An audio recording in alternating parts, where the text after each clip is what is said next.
कहा कि अगर तुम्हारा बेटा मर जाए तो दूसरे घर में मेरा रिश्ता करोगी कि नहीं करोगी?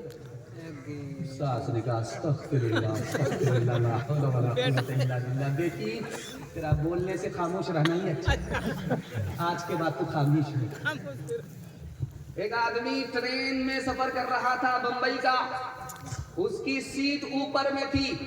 बंबई का सफर कर रहा था। कानपुर में जब ट्रेन आई तो वो उतर करके पानी लेने के लिए गया। ये ट्रेन निकल गई, दिल्ली जाने वाली ट्रेन आ गई। उसने समझा कि हमारी ही ट्रेन है, हमारी सीट है। जब बैठ गया वो पानी लेकर के, तो नीचे वाले से पूछता है कि आप लोग कहाँ जा रहे हैं? बोला दिल्ली। बोला हम तो बम्बई जा रहे हैं। वो आदमी बोला कि आप बम्बई जा रहे हैं दिल्ली की ट्रेन में?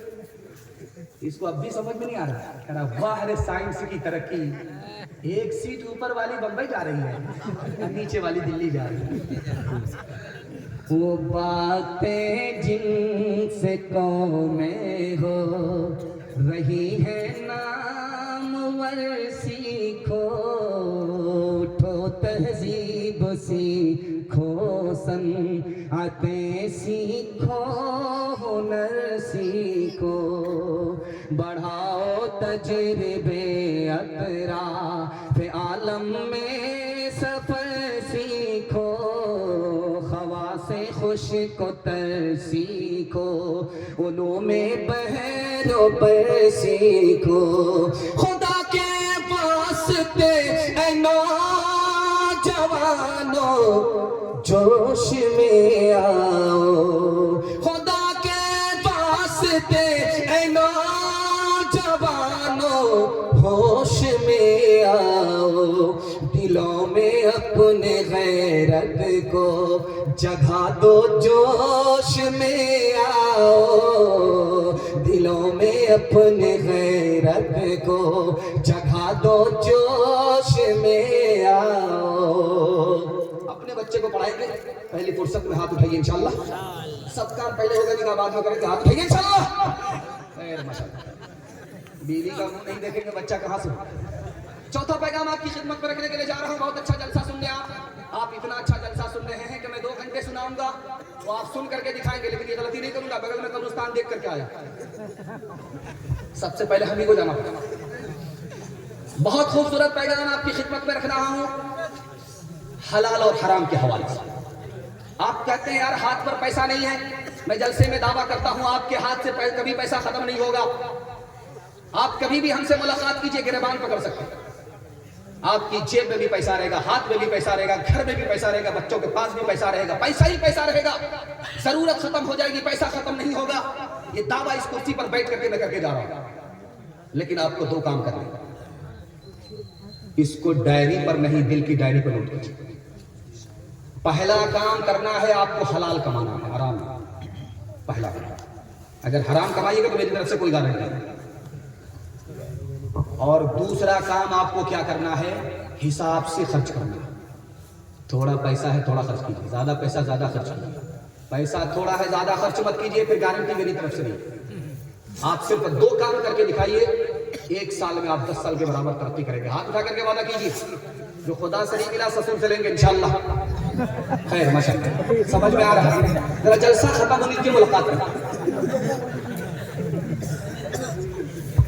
अच्छा देखिए कितना छोटा लुकमा होता है, इतना छोटा लुकमा होता है, मुंह में जाता है। आप लुकमा उठाते हैं प्लेट से, इतना छोटा, कितना छोटा लुकमा होता है।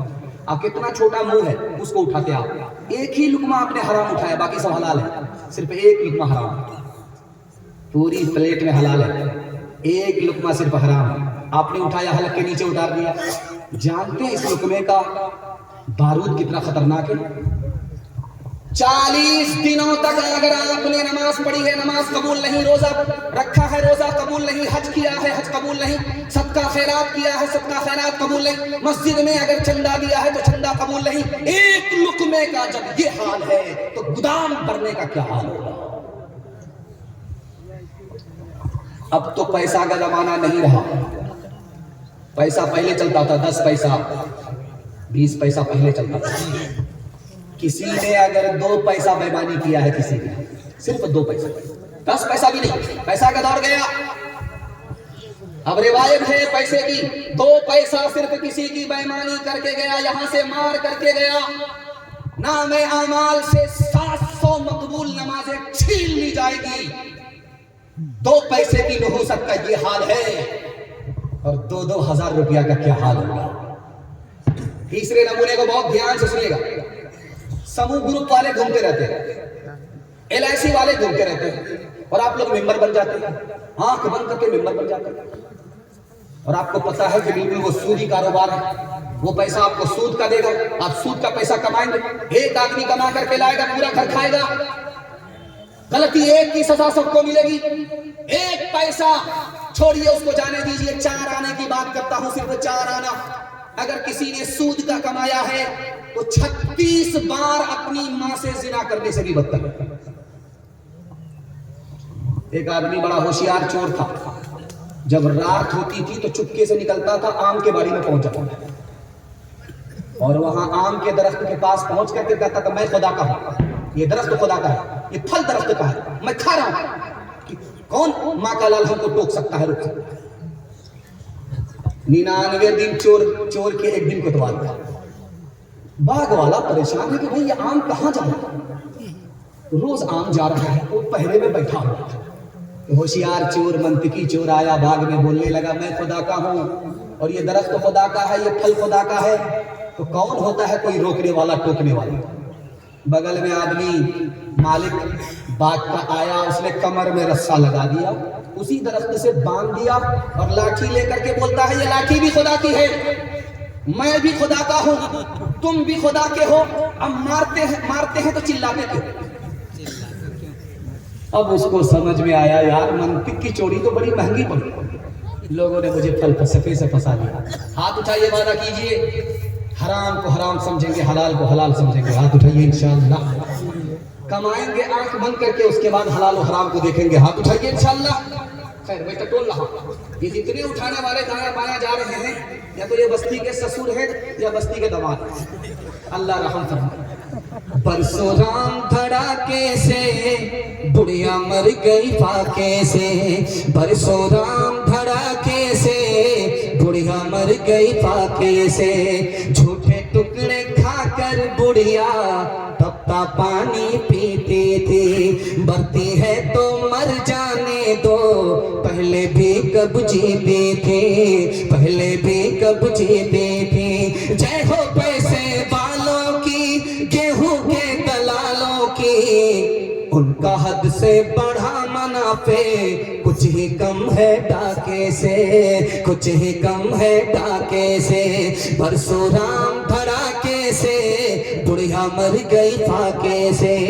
कल युग में भी मरती है, सतयुग में भी मरती थी, ये बुढ़िया इस दुनिया में सदा ही फाके करती थी। जीना इसको रास न था, पैसा इसके पास न था, इसके घर को देख के लक्ष्मी मुड़ जाती थी ना कैसे, मुड़ जाती थी ना कैसे, परसों राम धड़ाके से बुढ़िया मर गई फाके से।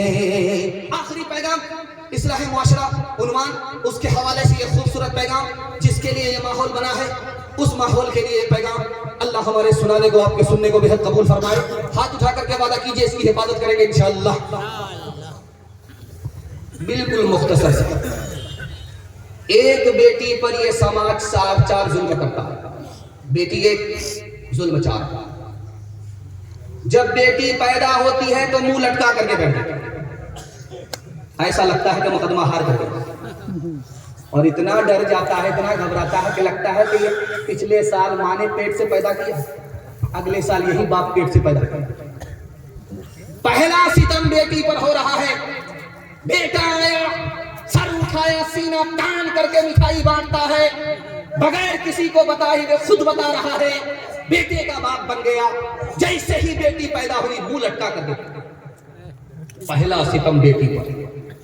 दूसरा सितम देखिए, बेटे को कहता है ये अपना धन है, और बेटी को कहता है पराया धन। बेटा बेटी दोनों एक बाप की औलाद है, एक माँ की औलाद है। जब हज में जाने लगा तो बेटा को जमीन विलीन करके गया, हज में गया, बेटा को अकाउंट बैलेंस का मालिक भी बना दिया, एक तरफ तो माला माल कर दिया, और बेटी को पूछा तक नहीं, वहां से जमजम लेकर के आ रहा, बेटी को दे रहा है, खजूर लेकर के आ रहा, बेटी को दे रहा है। न हज कबूल है, न जन्नत की गारंटी है। दूसरा सितम बेटी पर। अब तीसरा सितम दिखाने के लिए जा रहा हूं। बेटा को कहां पढ़ा रहा है? दार्जिलिंग में। और बेटी को कहां पढ़ा रहा? आंगनबाड़ी में। चूल्हा फूकती रही और धुआं कान से और बाहर से निकलता है। तालीम से महरूम किया बेटी को, बेटा को मालामाल किया, बेटा तो पढ़ करके इंसान हो गया, बेटी तालीम से महरूम होकर के जानवर से बदतर हो गई और ईमान की दौलत से भी महरूम हो गई, आबरू भी चली। और सबसे बड़ा सितम यह किया कि जब बेटा की शादी होती है तो उससे पूछा जाता है कि बाबू साहब क्या क्या लेना चाहते हैं? तो लड़का बोलता है जो चलता है वो सब दे दीजिए। क्या चलता है? 4 चक्का भी दे दीजिए, 1-2 लाख रुपया भी दे दीजिए, सब सामान भी दे दीजिए। और लड़की का महर उधार है, लड़की से कुछ नहीं पूछा जाता है, उससे पूछा जाता क्या क्या देंगे। लड़का शादी कर रहा, उससे पूछा नहीं जाता क्या क्या देंगे, महर देंगे कि नहीं देंगे। वो भी काजी साहब के पास लिखता है कि उधार लिखिए, जो देना है जो लिखना है लिखिए, लेकिन अभी नहीं देंगे, सब उधार रहेगा, पीछे से रहेगा। अब उसका नतीजा ये हुआ कि लड़की मुसलमानों की भाग गई, मुसलमान के घर से, लेकिन भाग करके मुसलमान के घर में नहीं पहुंची, गैर के घर में गई। आबरू अलग गई, ईमान अलग गया। जब निकाह था, सुन्नत था तो आसान था, आबरू भी बची हुई थी, ईमान भी बचा हुआ था। जब निकाह को मुसलमानों ने तिजारत बनाया, अपने बेटे को निकाह की मंडी में बेचना शुरू किया, मुसलमान घर की औरत की एक तरफ आबरू गई, एक तरफ ईमान गया। वो लड़की कम गुनहगार है, ये समाज सारे के सारे गुनहगार है। हजरत उमर का तस्करा चल रहा था, मौलाना फरमा रहे थे, ईमान ताजा हो गया। हजरत उमर ने इसी तरह जलसे से खिताब करते हुए लोगों से पूछा कि जाहिल किसको कहते हैं और महाजाहिल किसको कहते हैं? तो कहा कि हुजूर जाहिल अंगूठा टेक। बोला इसको जाहिल नहीं कहते हैं। जाहिल किसको कहते? दूसरा आदमी खड़ा हुआ जो अपनी दुनिया बनाए, अपनी आखिरत बर्बाद करे, ये जाहिल है। सुभान, ये तुमने बिल्कुल सही कहा। जो अपनी दुनिया के चक्कर में अपनी आखिरत को बर्बाद करे, ये जाहिल है। अगर वो पढ़ा लिखा भी है तो पढ़ा लिखा जाहिल है। जो अपनी दुनिया बनाए, अपनी आखिरत बर्बाद करे, जाहिल। और जो दूसरे की दुनिया बनाए, अपनी आखिरत बर्बाद करे, इसको क्या कहते हैं? हजरत उमर ने पूछा तो जवाब नहीं दिया गया। हजरत उमर ने कहा कि जो दूसरे की दुनिया बनाए, अपनी आखिरत बर्बाद करे, ये महाजाहिल है। उसकी तो दुनिया बन गई, इसकी आखिरत बर्बाद। उसको तो दुनिया मिल गई, इसको क्या मिला? इधर हाजी साहब बैठे हुए, लड़की का बाप पूछ रहा है, हाजी साहब बेटा आपका है, अंदर से कोई डिमांड तो नहीं? अस्तगफिरुल्लाह ला हौला वला कुव्वता इल्ला बिल्लाह। कैसी बात करते? मैं मक्का से आया, अल्लाह ने सब कुछ दे रखा है, मैं अपने लिए नहीं मांगता। अगर 4 चक्का दे दीजिएगा तो आप ही की बेटी आएगी। कितना बड़ा सियाना है, काम भी निकालना चाहता है, बदनाम भी नहीं होना चाहता। मैं दिल पर हाथ रख करके आपसे पूछना चाहता हूँ, ये गाड़ी मिली किसको? बेटी दामाद को। ये सामान मिला बेटी दामाद को। ये पैसा मिला बेटी दामाद को। इस बानर बाप को क्या मिला? नाना की हुंडी। ये दूसरे की दुनिया बना रहा है, अपनी आखिरत बर्बाद कर रहा है। हाथ उठाइए, वादा कीजिए बेटा की शादी इंशाल्लाह फ्री में करेंगे। हाथ उठाइए, इंशाल्लाह। फ्री में मिला तो अपना, नहीं मिला तो सपना। हाथ उठाइए इंशाल्लाह।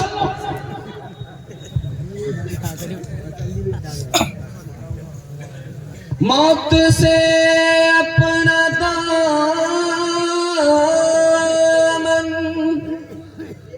बचाते हैं जो,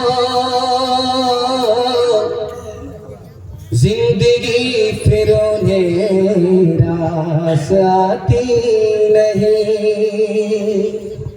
जब से उसने सुना एक बहू जल गई, नन्ही बच्ची मेरी मुस्कुराती नहीं। कितना सच है कितना लूट है, कितना हक है कितना सच है कितना झूठ है, कितना सच है कितना झूठ है, कितना हक है कितनी लूट है। रख सभी का लाज कुछ न बोल, क्या है ये समाज कुछ न बोल। कितना सच है कितना झूठ है, कितना हक है कितनी लूट है। रख सभी का